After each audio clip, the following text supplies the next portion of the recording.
Many of you here, I know, are well attuned to the Constitution. You've probably read it, the Bill of Rights, you've probably read the Declaration of Independence. You know, we all cherish these documents.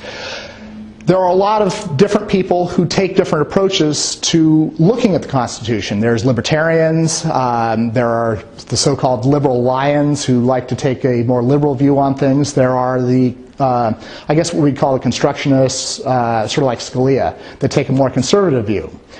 My view, and I don't even know that it's even been dealt with or even discussed, I'm introducing what I call structuralism.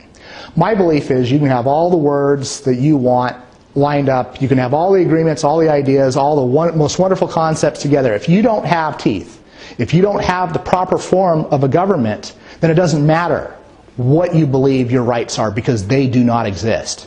When you have adequate representation, when you have a small executive, when you have very few members of the judiciary, that's when you can start experiencing liberty. Today, we're completely on our head. We have extremely few reps.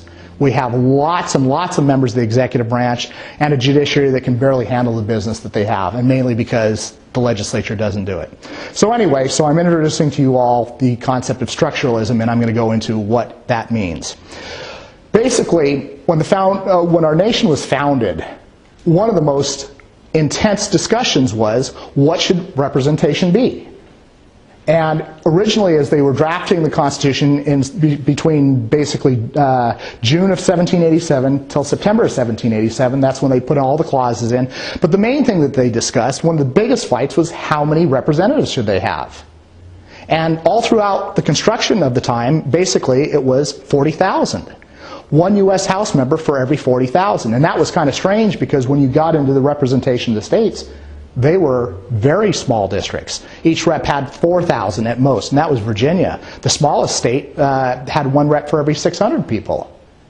So at the end of the convention, George Washington stood up, and he said it was one thing, it was the only thing that he said during the entire summer, and he said 30,000 is representation and 40,000 is tyranny. And that is what they put in the Constitution.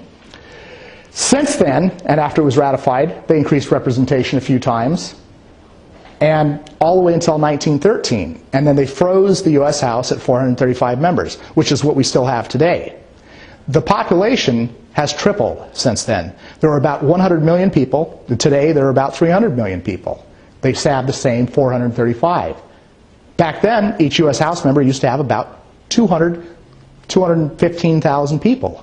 Today, each one has 700,000 people per representative. And that's where we are today.